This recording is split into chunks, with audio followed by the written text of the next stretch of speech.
Oh, the weather outside is frightful. It's really not because I live in Los Angeles. It's sunny and it is warm in California, and I know the odds are that it is not for you. Hi, Holly Perkins. Happy holidays.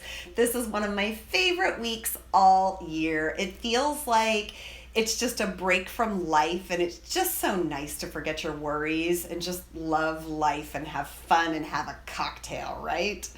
So, this is about the time of year when all of the holiday eating and drinking has caught up with me, and I feel like crap. The truth is, you are what you eat, and what you eat and drink catches up with you. Our body is not designed to have a lot of sugar and to have a lot of alcohol. We really aren't. It tastes good, I know it, but it's really difficult on our liver, it's really difficult on our blood sugar, and there is fallout. So long about this time of the holiday season, you're probably kind of starting to feel the yuck.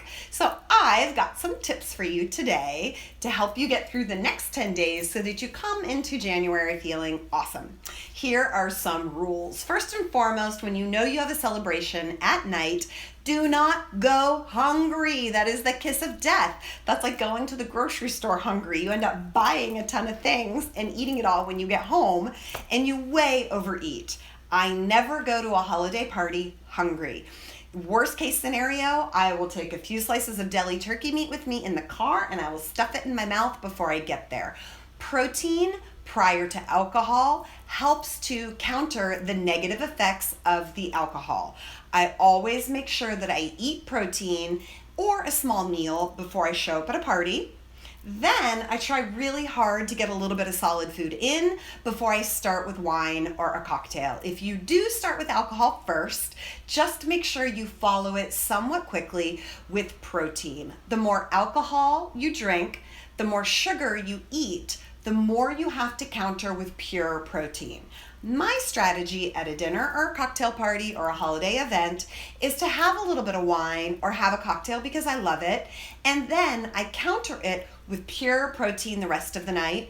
Sometimes I'll have dessert. I am a dessert eater, but if I'm planning on doing it, I eat even more protein. That's one of the best ways that you can keep your blood sugar stable. You can also keep yourself feeling well.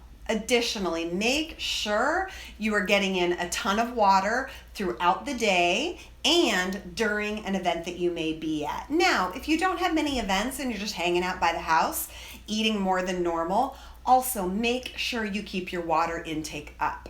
Often, hunger is technically dehydration being masked by appetite.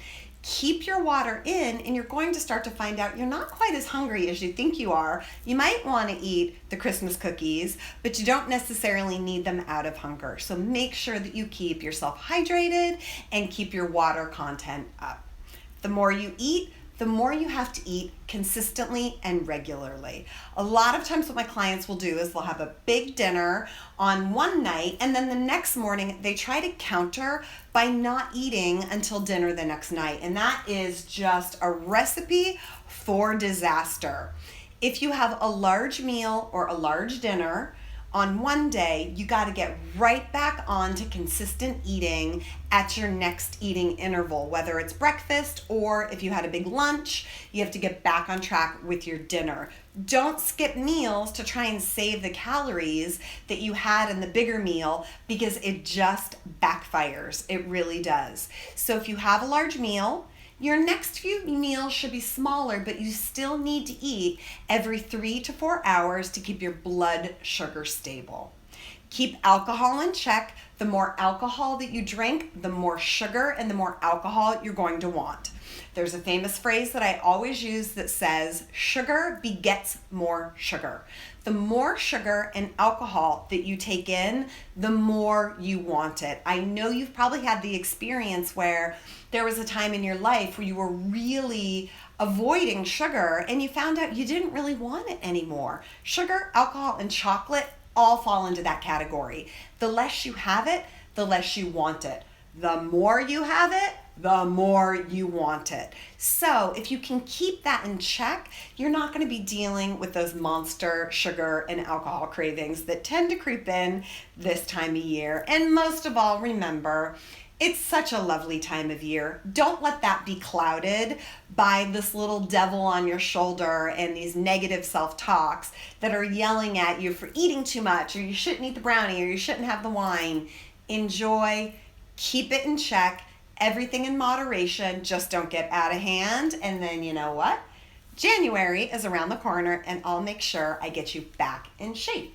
On that note, I'm going to be launching a series of awesome workout videos on my YouTube channel, January through February. Every week, I'm going to launch a new follow along video with me that you can do with anywhere, very limited equipment. So I'm super excited about that. Put that on your calendar because we're going to be getting started soon. I can't wait to see you. And I'd love to hear from you. Tell me your thoughts. What's going on in your world? Do you have some strategies that help you navigate this time of year? I want you to show up in January feeling awesome, and then we're going to make you even awesomer. Thanks for being here. Leave your questions below, and I'll see you next time.